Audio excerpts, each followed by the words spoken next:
السلام علیکم ورحمۃ اللہ تعالی وبرکاتہ۔ ناظرین، ایک بار پھر میں آپ کے سامنے عبدالباسط خان رضوی مصباحی رمضان اسپیشل پروگرام لے کر حاضر آیا ہوں۔ ایک بار پھر دعا کے چند کلمات کہ اللہ تبارک و تعالی آپ تمام کو سلامت رکھے، تمام عالم اسلام کے جملہ صاحب ایمان کو اپنے حفظ و امان میں رکھے۔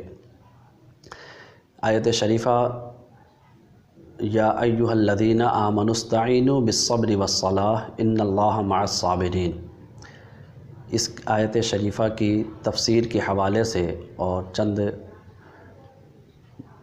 جو پیغامات اس کے دامن میں پوشیدہ ہے وہ آپ تک پہنچانے کی کوشش کی جا رہی ہے، جس میں یا ایھا الذین آمنوا استعینوا، استعانت کا جو مسئلہ تھا اس حوالے سے اس سے بیشتر ویڈیو میں نے اپنی استعداد کے مطابق کلمات پیش کرنے کی کوشش کی تھی۔ اس کے بعد جو اگلا لفظ ہے استعینوا بالصبر والصلاۃ، کہ مدد چاہو کس سے؟ صبر سے اور نماز کے ذریعے۔ تو صبر کے حوالے سے دو چند باتیں میں آپ کے سامنے پیش کرنے کی سعادت حاصل کر رہا ہوں۔ عام طور پر ہم لوگوں نے یہ سمجھا ہے کہ صبر کا مفہوم یہ ہے کہ مصیبتوں اور تکلیفوں پر ہی صبر کیا جاتا ہے، لیکن ایسا نہیں ہے۔ صبر اللہ تبارک و تعالیٰ کی نعمتوں پر بھی کیا جاتا ہے۔ دونوں معاملے ہوتے ہیں، جہاں ہمیں اپنے عمل سے یہ ثابت کرنا ہوتا ہے کہ ہم اللہ تبارک و تعالیٰ کے ہر فیصلے پر صابر ہیں اور صبر کا دامن ہم نے مضبوطی سے تھاما ہوا ہے۔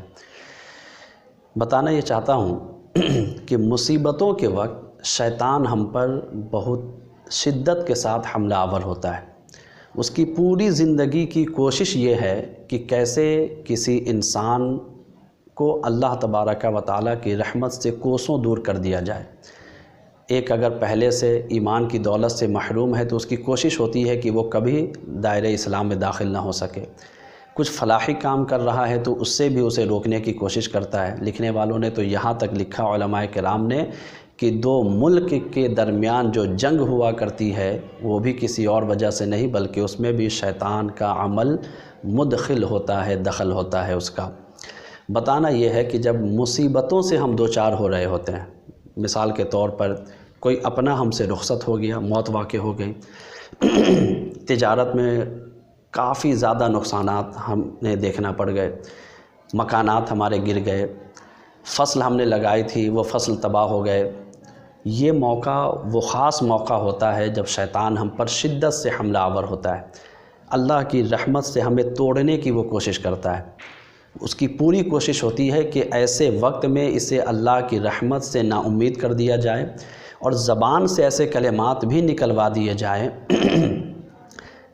جس کے وجہ سے اس کا ایمان، اس کا اسلام وہ اس سے رخصت ہو جائے، اس کا نور، اس کی حلاوت اس سے رخصت ہو جائے۔ وہ ہوتا کیسے ہے؟ کوئی اپنا ہم سے رخصت ہوا، بسا اوقات جہالت میں ایسے کلمات زبان سے نکلتے ہیں، اے اللہ تو نے یہ کیا کر دیا، یہ تو ظلم ہو گیا۔ اللہ اکبر! موت اپنے سے واقع نہیں ہوتی، یہ ہر ایک کا نوشتہ ہے۔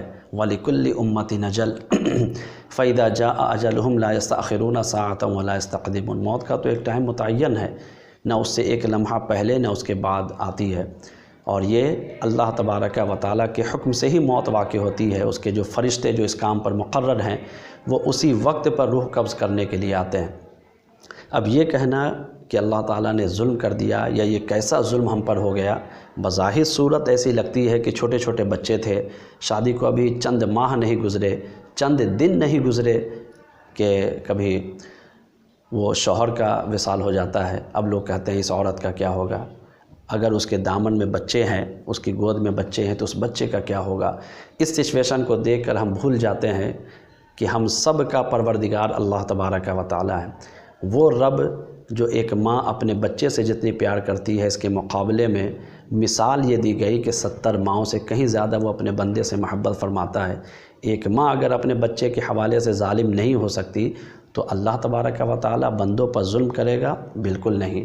قرآن ہماری رہنمائی کرتا ہے ان اللہ لا یظلم مثقال ذرہ، کہ بے شک اللہ تبارک و تعالی ذرہ برابر بھی ظلم نہیں کرتا ہے۔ تو ایسے موقع پر زبان سے ہمارے کلمات نکل جاتے ہیں، بعد میں ہمیں احساس ہوتا ہے کہ ارے اس وقت تو ہم نے کیا کہہ دیا تھا، ہمیں تو صبر کرنا چاہیے تھا۔ اچھا، ایک غلط فہمی اور بھی ہے۔ صبر کا مطلب ہم یہ سمجھتے ہیں کہ کوئی اپنا ہم سے رخصت ہوا تو اب ہمیں ایک دم پتھر دل بن کر کھڑے رہنا ہے، بالکل آنکھوں سے آنسو نہیں گرنے چاہیے تو ہم صابر ہیں۔ یہ صبر نہیں ہے۔ صبر کا مطلب کیا ہے وہ میں آپ کو بتاؤں گا، لیکن ایسا بھی نہیں ہے کہ آپ نے آنکھوں سے آنسو جاری نہیں کیا تو آپ صابروں کی لسٹ میں آپ کا نام داخل ہو گیا، نہیں، بلکہ حضور علیہ الصلاۃ والسلام کے شہزادے جب اس دنیا سے رخصت ہوئے، آپ کے آنکھوں سے آنسو کے قطرات جاری ہوئے۔ صحابہ نے سوال بھی کیا، یا رسول اللہ آپ بھی رو رہے ہیں؟ تو فرمایا کیا میں انسان نہیں ہوں؟ کیا میرے سینے میں دل نہیں ہے؟ یہ میسج تھا کہ دل ہے اور دل میں محبت ہے تو اس محبت کا اظہار آنسوؤں کی شکل میں ہونا چاہیے۔ نہ رونا یہ تو پتھر دل کی علامت ہے کہ آدمی اتنا سخت ہے جس کے ساتھ 10 سال 20 سال 50 سال کا رشتہ رہا ہو اور وہ آپ سے رخصت ہو اور اس کے موت کے غم کی وجہ سے آپ کی آنکھیں اشکبار نہ ہوئی، تو یہ صبر نہیں ہے میرے پیارے، یہ پتھر دل ہونے کی نشانی ہے۔ تو رونا تو ہے، آنکھوں سے آنسو جاری ہوں گے، یہ غیر فطری عمل ہے جس پر آپ کا اختیار بھی نہیں ہوگا۔ محبت ہوگی تو وہ چھلک جائے گی اور وہ دکھ جائے گی، ظاہر ہو جایا کرے گی۔ بس اتنا ضروری ہے کہ ہمیں اپنے زبان کو کنٹرول کرنا ہے اور اللہ تبارک و تعالیٰ کی رحمت سے لو لگانا ہے کہ مولا انا للہ و انا الیہ راجعون، ہم اللہ ہی کے لیے ہیں اور ہمیں اللہ ہی کی طرف پلٹ کر جانا ہے۔ جب یہ بات آپ کہتے ہیں تو آپ استحکام کی نعمتوں سے اللہ تبارک و تعالیٰ آپ کو مالا مال فرماتا ہے۔ اب جلدی جلدی میں آپ کو صبر کا مفہوم بتاتا ہوں۔ صبر کہتے کسے ہیں؟ صبر کے معنی ہے روکنا۔ کیا مطلب؟ یعنی اپنے نفس کو ان تمام باتوں سے روکنا جو اللہ تبارک و تعالیٰ کی مرضی کے خلاف ہوں۔ نفس کو ایک قاعدہ کلیہ سمجھ لیجئے، نفس آپ کو کبھی بھی اس بات پر آمادہ نہیں کرتا جس میں اللہ تعالیٰ کی مرضی پوشیدہ ہوتی ہے، بلکہ ہمیشہ اس کام کی طرف نفس لے جاتا ہے جس میں اللہ تبارک و تعالیٰ کی مرضی نہیں بلکہ اس کی ناراضگی مخفی ہوتی ہے۔ تو نفس جدھر لے جا رہا ہے اس کے خلاف کام ہمیں کرنا ہے۔ تو کیا ہے؟ نفس کو ان تمام باتوں سے روکنا جو اللہ تبارک و تعالیٰ کی مرضی کے خلاف ہوں، اس کی ناراضگی کا سبب ٹھہرے۔ اس اعتبار سے صبر کے وہ معنی جو عام طور پر سمجھے جاتے ہیں، جو اس کا میں نے پہلے ذکر کیا کہ صرف مصیبتوں پر ہی صبر کیا جائے گا، مجبوری یا کمزوری یا بے بسی کے عالم میں جو غصہ کی کیفیت ابھرتی ہے یا انتقام کا جذبہ ہمارے اندر ابھرتا ہے، اس سے ہم اپنے آپ کو کنٹرول کر لیں، یہ صبر ہے، یہ صبر نہیں ہے، یہ بے بسی ہے، کمزوری ہے۔ صبر کا مفہوم بہت وسیع ہے۔ اب میں آپ کو بتاتا ہوں اللہ کی نعمتوں پر صبر کرنے کا مطلب کیا ہے۔ اللہ کی نعمتوں پر صبر یہ ہے کہ انسان نعمتوں کو اپنے نفس کی خواہشات کی تکمیل کا ذریعہ نہ بنائے۔ اللہ تعالیٰ نے دولت دی ہے تو کیا مطلب؟ یہ دولت اللہ کے راہ میں خرچ کیے جائیں، نہ کہ سنیما بینی ہو، شراب نوشی ہو، کلب میں جا کر ڈانس کا مظاہرہ کیا جائے۔ یہ کیا ہے؟ اللہ کی نعمتوں کا غلط استعمال ہے۔ صحیح استعمال کیا ہوگا؟ دولت ملے تو آدمی عیاش نہ بنے، علم اور عقل اللہ تبارک و تعالیٰ عطا فرمائے جو کہ یہ بھی ایک بہت بڑی نعمت ہے، تو مغرور نہ ہو جائے۔ اللہ تعالیٰ حکومت عطا فرمائے تو ظالم نہ ہو بلکہ رعایا کی بھلائی کے لیے کوشاں رہے۔ صبر یہ ہے کہ دولت سے اپنے رشتہ دار احباب، اپنے خاندان میں جو ضرورت مند ہیں ان کی ضروریات پوری کرے، اپنے ملک سے غربت دور کرے۔ علم اور عقل اللہ تعالیٰ نے عطا کی ہے تو اپنی بھی اصلاح ہو، اپنے اہل خانہ کی بھی اصلاح ہو، اپنے معاشرے کی بھی اصلاح کی کوشش کرے، وہاں سے جہالت کی لعنت کو دور کرے۔ صرف اور صرف میں ایک لفظ میں اگر میں بیان کرنا چاہوں تو یہ کہ نعمتوں پر صبر یہ ہے کہ اللہ کی دی ہوئی نعمتوں کو اللہ کی مرضی کے مطابق استعمال کرے اور شکر گزار بندہ بن جائے۔ اسی طرح مصیبتوں پر بھی صبر کرنا ہے۔ وہ کیا ہے؟ انسان ان کے مقابلے میں ڈٹ جائے اور ان سے نجات کے لیے اللہ ہی کو پکارے۔ جو نقصان ہوا اس کو اللہ کی راہ میں قربانی سمجھے اور اس پر اجر کی دعا کرے۔ یہ یقین بھی ہو کہ سب کچھ اللہ ہی کا دیا ہوا ہے، دینے والا اس کو لینے پر بھی قادر ہے۔ ایک اولاد ہم سے رخصت ہوئی ہے تو اللہ تعالیٰ اس بات پر قادر ہے کہ وہ اس سے بہتر اچھی ستھری اولاد ہمیں عطا فرما دے۔ ہمارا بزنس میں نقصان ہو گیا ہے تو کیا ہوا؟ اللہ کی رحمت سے لو لگائیں اور اللہ کے ہر فیصلے پر مسکرا کر آپ اگر اللہ کی رضا کو قبول کرتے ہیں تو عین ممکن ہے، اللہ اس بات پر قادر ہے کہ ممکن ہو یہ آپ کے لیے آزمائش ہو، اور آپ اس سے جب امتحان سے باہر آتے ہیں اللہ تعالیٰ پہلے کے مقابلے میں اس کا کئی گنا بڑھا کر آپ کو عطا فرماتا ہے۔ تو یہ ہمارا طریقہ ہونا چاہیے مصیبت کے وقت، اور اللہ کی نعمتیں جب ہمیں عطا کی جائیں۔ اتنی لمبی چوڑی بات کرنے کی گنجائش اس چھوٹے ویڈیو میں نہیں ہے، لیکن میں پھر بھی انبیاء کرام کے حوالے سے 2-3 باتیں میں آپ کو بتا دوں کہ جب ہم اپنے انبیاء کرام کو دیکھتے ہیں کہ ان کی زندگی میں جب ایسے ایسے معاملات ہوئے تو انہوں نے کیا کیا۔ بلا شبہ آقا علیہ الصلاۃ والسلام تمام پیغمبروں کے سردار سید الانبیاء، آپ فرماتے ہیں تمام انبیاء کرام کو تکلیفیں دی گئی ہیں۔ کس معاملے میں؟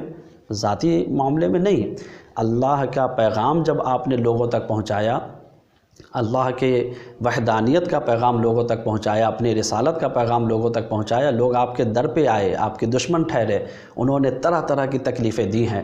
حضور فرماتے ہیں تمام انبیاء کرام کو تکلیفیں دی گئی ہیں، لیکن مجھ محمد کو سب سے زیادہ تکلیفیں دی گئی ہیں۔ اور کیوں نہ ہو، راستے میں کانٹے بچھائے گئے، پتھر بھی برسائے گئے۔ طائف کی سرزمین پر وہ جگہ بھی میں نے دیکھی جہاں پر جس راستے سے آپ لہو لہان ہو کر کے گزرے، اور حالت نماز میں ہے تو آپ کے پشت انور پر نجاست بھی، اوجھڑی بھی لا کر کے رکھی گئی، اور شہر بدر بھی کیا گیا۔ مکہ المکرمہ جو جہاں اللہ کا مقدس گھر ہے، وہاں سے بھی آپ کو ہجرت کرنے پر مجبور کیا گیا۔ بہت سارے معاملات آپ کی زندگی میں آئے، لیکن سبحان اللہ، اسی لیے کہا جاتا ہے لقد کان لکم فی رسول اللہ اسوۃ حسنہ۔ رسول اللہ کی پوری زندگی ہمارے لیے ایک رول ماڈل ہے، ایک آئیڈیل کے طور پر ہے، نمونہ حیات ہے۔ آپ دیکھتے چلے جائیں، زندگی کے ہر گوشے میں سیرت رسول آپ کی جیسی رہنمائی کرتی ہے۔ آپ کو دنیا میں کسی کے در پہ جانے کی ضرورت نہیں، کسی کو پڑھنے کی ضرورت نہیں، سیرت رسول کو اپنا لیں، آپ دنیا میں بھی کامیاب ہیں اور آخرت میں بھی کامیاب ہیں۔ حضرت نوح علیہ السلام 1 صدی سے زیادہ اپنے قوم کے ظلم و ستم کو آپ نے برداشت کیا، اپنی آنکھوں سے اپنے صاحبزادے کو غرق ہوتے ہوئے دیکھا، صبر کیا، اللہ کی رضا کے ساتھ آپ رہے۔ حضرت ابراہیم علیہ السلام اس آگ میں ڈالا گیا جس کی شعاعیں آسمان سے باتیں کر رہی تھی، جس کی لپٹ چڑیا اوپر سے اگر گزرتی وہ جھلس کر اس کے دامن میں آ جاتی، آپ نے صبر کیا۔ اتنے زمانے کے بعد ایک اولاد ہوئی، آپ نے بیابان اور ویران جگہ پر جا کر آپ نے چھوڑا۔ ان تمام معاملات کے باوجود، اور یہاں تک کہ وہی نونہال جب بڑا ہوتا ہے تو اپنے ہاتھوں سے ذبح کر رہے ہیں، لیکن صبر کا دامن آپ نے نہیں چھوڑا ہے۔ حضرت یعقوب علیہ السلام محبوب بیٹے حضرت یوسف علیہ السلام کے جدائی میں کتنا روئے۔ وہ جدائی کوئی آسان جدائی تو نہیں تھی، اس وقت تو یہی تھا کہ واپس نہیں آئیں گے، لیکن صبر کا دامن آپ نے تھاما ہے۔ اس کے علاوہ حضرت ایوب علیہ السلام بڑا فیمس، مال کے نقصان کے ذریعے بھی اور صحت کے اعتبار سے بھی کیسی بیماری آپ کو دی گئی، لیکن جب بھی کہا جاتا کہ صحت یابی کی دعا کی جائے تو آپ اس سے بھی باز رہتے۔ کہتے جتنا سال میری زندگی کے صحت یابی میں گزرے ہیں، اتنا سال جب میں بیمار رہ لوں گا پھر رب کی بارگاہ میں یہ دعا کروں گا مولا مجھے صحت یابی عطا فرما۔ تو یہ انبیاء کرام کا وتیرہ رہا ہے۔ ہم تمام کی بھی ذمہ داری یہ ہے کہ مصیبت ملے تو بھی ہم اللہ کی رحمت کی طرف لو لگائیں، خاص طور پر شیطان کے حملے سے ہم اپنے آپ کو بچائیں کہ زبان سے خدا نخواستہ کوئی کلمات نہ نکلے، اور جب اللہ تعالیٰ نعمتوں سے نوازے تو مغرور ہونے کے بجائے، عیاش ہونے کے بجائے ہم عاجزی اپنے اندر عاجزی اور انکساری کا جوہر پیدا کریں، اور لوگوں کی بھلائیوں میں ہم اپنا تعاون پیش کریں۔ ہماری اپیل ہے اللہ تبارک و تعالیٰ اس ماہ مبارک میں ہم تمام کو زیادہ سے زیادہ اعمال صالحہ کی توفیق عطا فرمائے۔ السلام علیکم ورحمۃ اللہ تعالیٰ وبرکاتہ۔ ملتے ہیں پھر اگلے ویڈیو میں نئے مضمون کے ساتھ۔